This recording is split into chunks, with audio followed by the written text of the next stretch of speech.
They moved through the halls like shadows, pretending softness while holding power sharp enough to cut the soul. The white mistresses didn't need chains or guns. Their weapon was control woven into every breath an enslaved person took.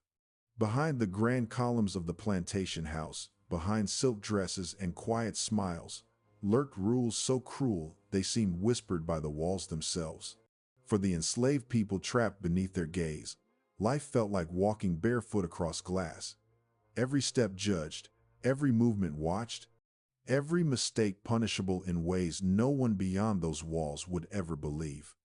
Before sunrise, the house stirred under her eyes, the mistress seated in her chair like a queen without mercy, assigning duties with a voice smooth as polished marble, but heavy with threat. A misplaced towel, a late response, a glance held 1 second too long, any tiny act could unleash a storm of punishment. She controlled the kitchen, the laundry, the bedrooms, the yard. She controlled bodies, futures, the fragile hope of peace. Her rules weren't written, but carved silently into the minds of those who served her. Rules learned through pain. Don't speak unless spoken to. Don't meet her eyes when she's angry. Don't show fear because fear excites her cruelty.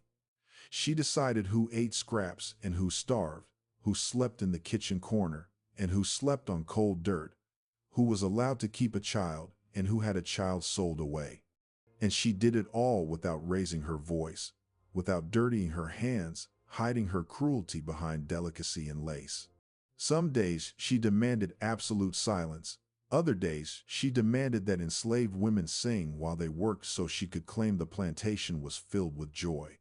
When a song cracked, when a voice trembled, she heard rebellion. She called it insolence. She punished it. Her punishments were private, carried out away from the master's gaze, not because he disapproved, but because she preferred control that left no marks he could blame her for. A broken dish meant standing barefoot on hot stones. A perceived attitude meant isolation in a locked room with no water under the heavy summer sun. A whisper she didn't like meant being forced to kneel for hours until legs shook and collapsed. She hid her cruelty behind discipline, behind order, behind the southern myth of the gentle mistress. But inside the house, the enslaved knew the truth. She was the architect of their suffering. She studied their weaknesses the way other women studied needlework. She knew who feared the dark, who feared losing a child, who feared being accused of disrespect. She used those fears with precision. Favoritism was her sharpest blade. Sometimes she praised one enslaved woman in front of the others.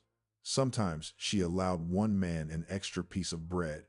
Sometimes she smiled in a way that made everyone else stiffen with dread, because they knew what came next. Rivalry, suspicion, punishments designed to make them distrust each other. A divided group was easier to control. She fed jealousy and fear like firewood. She looked at their bodies as property and their emotions as tools.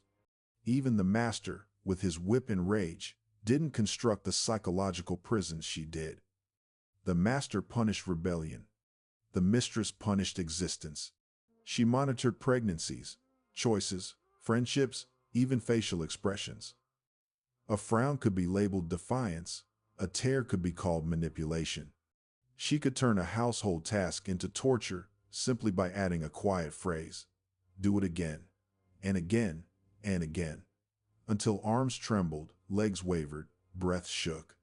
And when she smiled afterward, that smile scarred deeper than any whip. The house became a maze of unwritten laws, and survival meant learning them faster than she could invent them. Enslaved people learned to control their reactions, to swallow emotions, to anticipate danger in the soft click of her shoes across wooden floors. And every night, after the house finally grew still and her door shut, the enslaved women who cleaned up after her knew one truth. The world outside feared the master's violence, but inside the house, the greatest terror wore perfume and satin. By dawn, the house rose again under her quiet tyranny, and the enslaved people braced themselves for another day of rules that shifted like sand. The mistress's cruelty didn't roar. It seeped silently into everything, turning simple tasks into tests of loyalty and survival. Behind closed doors, she committed acts the world never saw, hiding them beneath the mask of Southern gentility. She knew how to strike without leaving scars, how to inflict pain while appearing composed, how to break spirits with whispers instead of blows.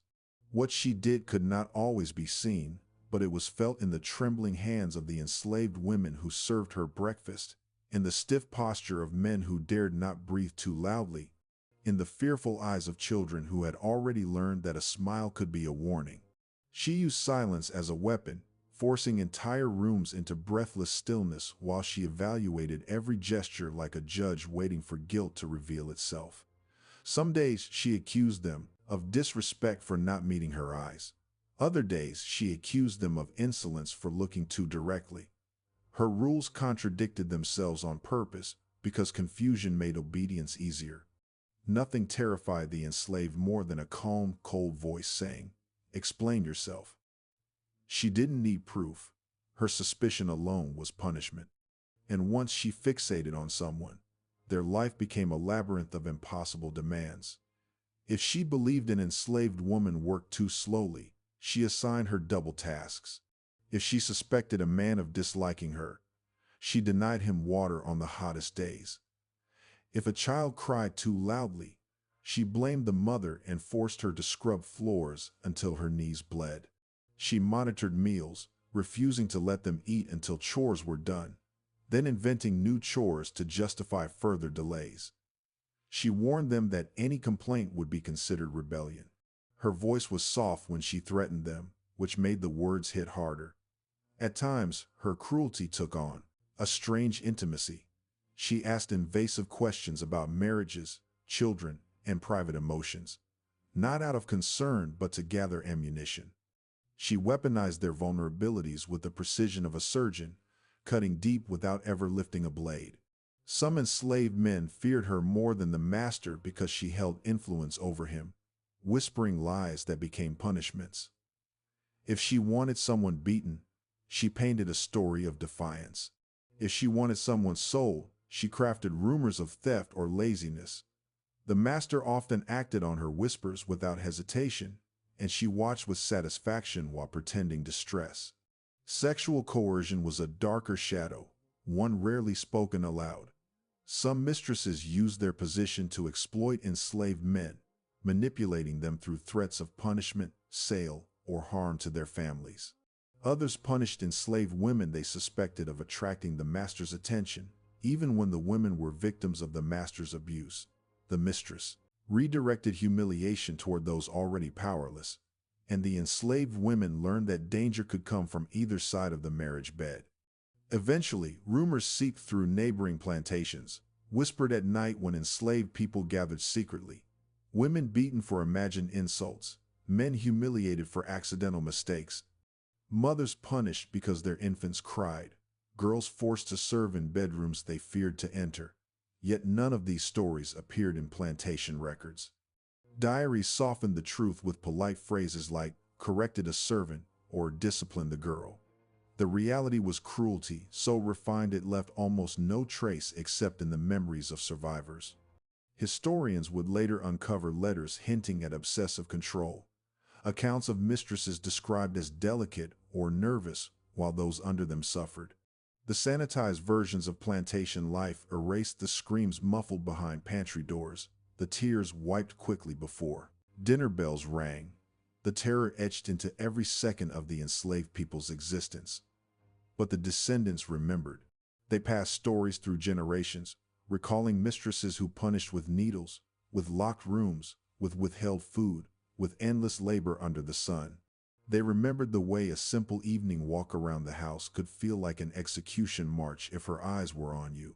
And even now, when those plantations stand empty and quiet, the air still feels heavy, as though the walls themselves retain the echoes of those who once suffered there. The polished reputation of Southern womanhood collapses when confronted with the truth. Inside those grand mansions, beneath chandeliers and fine china, lived women who ruled like tyrants, who broke spirits with a smile, who mastered cruelty the way others mastered etiquette. And for the enslaved people forced to live under their power, the fight for survival wasn't against the lash of the master alone, it was against the suffocating, secret, relentless control of the mistress, whose gentle voice hid horrors deeper than anyone outside those walls could imagine.